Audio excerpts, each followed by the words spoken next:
नमस्ते बच्चों, मैं हूँ शिल्पा चरंतीमठ, सरकारी प्रौढ़शाला हथरवाड़, जिला चिक्कोड़ी में हिंदी पढ़ाती हूँ। पिछले सेशन में मैंने आपको ये बताया था कि 3 अंकों के प्रश्नों के उत्तर हम मेमोरी टेक्निक की सहायता से किस प्रकार याद रख सकते हैं।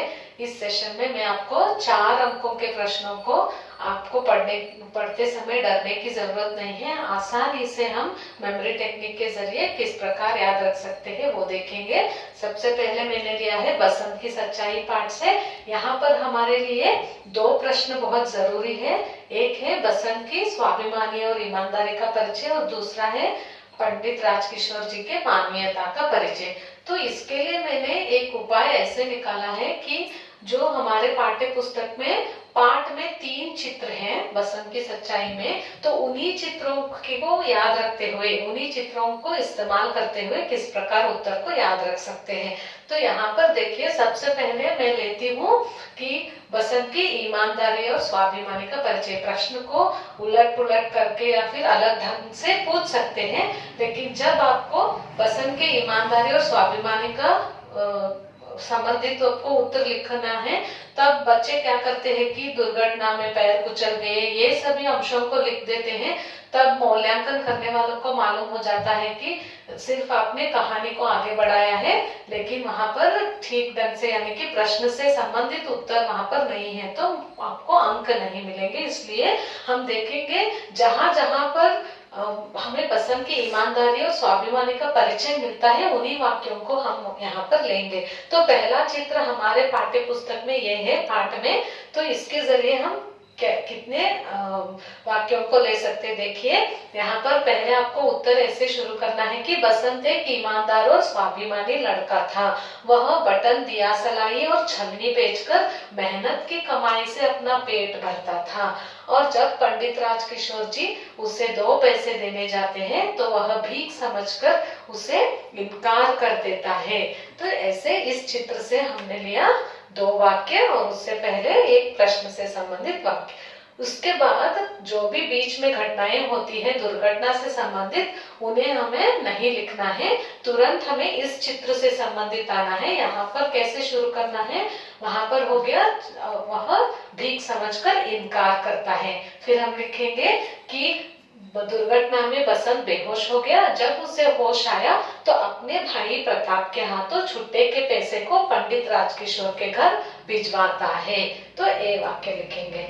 अगला दृश्य है इस पाठ में कि पंडित राजकिशोर जी जब डॉक्टर को बुलाकर बसंत का इलाज करवाते हैं, तब वह चुप नहीं रहता है। वह कहता है कि मैं गरीब हूँ। इन सभी संदर्भों में हम देखते हैं कि बसंत एक ईमानदार और बहुत ही स्वाभिमानी लड़का है। फिर से इन्हीं चित्रों को हम लेंगे पहले से, तो और इन्हीं चित्रों की सहायता से दूसरा एक यहाँ पर प्रमुख प्रश्न है पंडित राजकिशोर जी के मानवीयता का परिचय। पहले तो आप 2-3 वाक्य पंडित राजकिशोर जी के परिचय के बारे में लिख दीजिए कि वह मजदूरों के नेता थे, गरीबों की सहायता करते थे और गरीबों की बस्ती में जाते थे, इस प्रकार।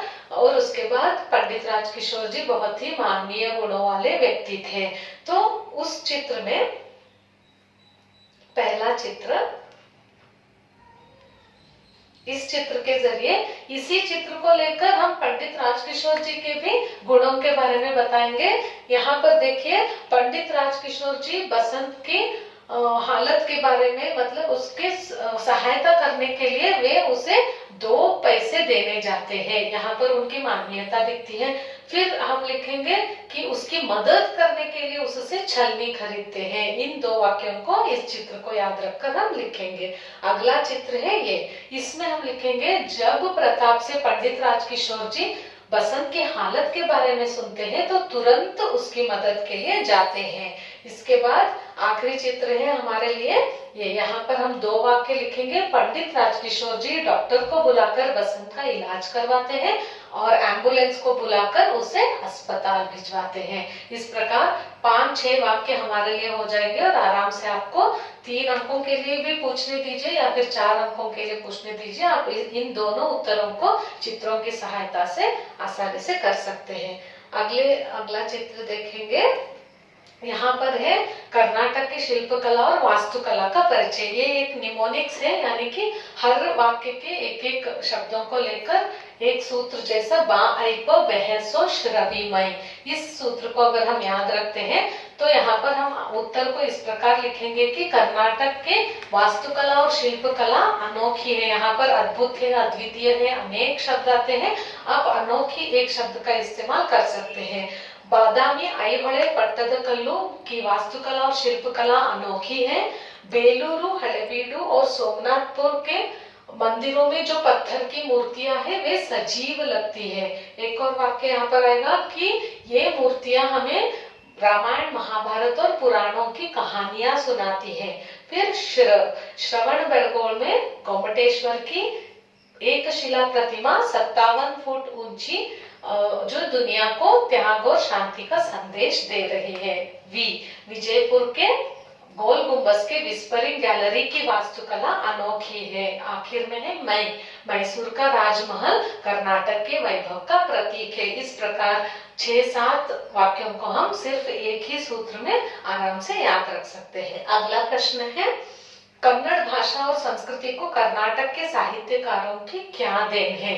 तो इसके लिए उत्तर देखेंगे। नेक्स्ट स्लाइड देखिए, यह एक बहुत ही बड़ा उत्तर है। इसमें 20 नाम आते हैं। सिर्फ नामों को भी आप अगर लिख देते हैं तो 3-4 पंक्तियां हो जाएंगे। पहले तो मेमोरी टेक्निक के हिसाब से मैंने 4 कीवर्ड्स लिया है, वचन, दास, कवि, ज्ञान। तो यहाँ पर हम देखेंगे इन सभी 20 नामों को। तो वचनकार कौन कौन से आते हैं? बसवಣ್ಣ, अक्का महादेवी, अल्लम प्रभु और सर्वज्ञ। दास कनकदास और पुरंदरदास। कवि पंपर, अन्नपूर्णा, हरिहर, राघवांक और कुमार व्यास। ज्ञानपीठ पुरस्कृतों के 8 नामों के लिए मैंने ऑलरेडी आपको एक निमोनिक्स दिया है, अम्मा चंद्रगिरी शरीगे शिवी बेको। इसको याद रखकर आप 8 नामों को याद रख सकते हैं। तो यहाँ पर हो गए 20 नाम। अगर इतना भी आप लिखेंगे तो काफी हो जाएगा। फिर भी अगर आपको पूरा अंक लेना है और पूरा उत्तर को याद रखना है तो देखिए एक और स्लाइड में मैंने लिया है। जैसे कि पूरा उत्तर अगर आपको लिखना है तो क्रांतिकारी बसवಣ್ಣ एक वचनकार बसवಣ್ಣ एक क्रांतिकारी समाज सुधारक थे। अक्का महादेवी, अल्लम प्रभु और सर्वज्ञ ने प्रेम, दया और धर्म के संदेश दे रहे हैं अपने वचनों के द्वारा। और कनकदास और पुरंदरदास ने भक्ति, नीति और सदाचार के गीत गाए हैं। और 6 कवियों के नाम आप लिखेंगे, पंपर, अन्नपूर्णा, हरिहर, कुमार व्यास, राघवांक। इन्होंने कन्नड़ साहित्य को समृद्ध बनाया है। और 8 ज्ञानपीठ पुरस्कृतों के नाम लिखने के बाद आप लिखेंगे कि इन्होंने कर्नाटक के गौरव को बढ़ाया है। देखिए इतना बड़ा उत्तर है, लेकिन थोड़े ही शब्दों के जरिए हम आसानी से इसको याद रख सकते हैं। फिर इस बार के लिए हमारे लिए बहुत ही एक महत्वपूर्ण पाठ है गिल्लू का। इसमें कई सारे अंश आते हैं, जैसे कि गिल्लू का प्रिय खाद्य, गिल्लू की आंखें चमकीली थे, गिल्लू का पूंछ झब्बेदार था, ऐसे छोटे छोटे अंश। इसके अलावा भी किस प्रकार महादेवी वर्मा जी उसका चिकित्सा करती है, इलाज करती है, वो सभी अंश। उसके अलावा हमारे लिए है गिल्लू के क्रियाकलाप। तो इसमें भी हम थोड़ा बहुत गिल्लू का एक इंट्रोडक्शन के परिचय देते हुए, जैसे कि गिल्लू कैसे दिखता था और उसको काजू पसंद था, उसको थोड़ा लिखेंगे। और उसके बाद हम लिख सकते हैं कि वह महादेवी वर्मा का ध्यान आकर्षित करने के लिए सर से पर्दे पर चढ़ जाता था, उसी तेजी से नीचे उतरता था और उनका ध्यान आकर्षित करने के लिए उनके पैरों तक आता था। उसके बाद हम लिखेंगे कि वह लेखिका को चौंकाने के लिए फूलदान के फूलों के पीछे छिप जाता था और सोनजुई की लता के पीछे छिप जाता था और पर्दे के छुन्नट में छिप जाता था। और जब उसे लिफाफे में बिठाते थे और उसे भूख लगती थी तो चिक चिक करके आवाज निकलता था और बिस्कुट देने पर वह उसे कुतर कुतर कर खाता था। और जब बाहर खेलने के लिए जाता था तो गिलहरियों के झुंड के नेता बना फिरता था और गर्मी के दिनों में वह सुराही पर लेट जाता था। और जब लेखिका घर से बाहर जाती तो उसी समय बाहर जाता था और ठीक शाम को 4 बजे वापस घर में आता था। जब लेखिका खाने के लिए बैठती तो उनके थाली के पास बैठकर एक एक दाना अन्न लेकर वह खाना भी सीखता है। और जब लेखिका अस्पताल से लौटती है तो उनके सिरहाने बैठकर अपने आगे वाले पंजों से उनके सिर और बालों को वह सहराता रहता है। इस प्रकार पूरे पाठ में से आप अलग अलग किलो के क्रियाकलापों को लेकर एक जगह पर लिख लीजिए और उन सभी को आप पढ़ लीजिए। उनमें से एक दो छूट भी जाएंगे तो काफी सारे आप क्रियाकलाप याद रख सकते हैं। तो इस प्रकार आज मैंने आपको बताया कि कैसे हम दृश्यों को और कीवर्ड्स को लेकर आसानी से मेमोरी तकनीक के जरिए बड़े बड़े उत्तरों को याद रख सकते हैं। तो अच्छी तरह से आप पढ़िए और अंकों को प्राप्त कीजिए, डरने की जरूरत नहीं है। ओके बच्चों, घर में रहेंगे, सुरक्षित रहेंगे और नमस्ते।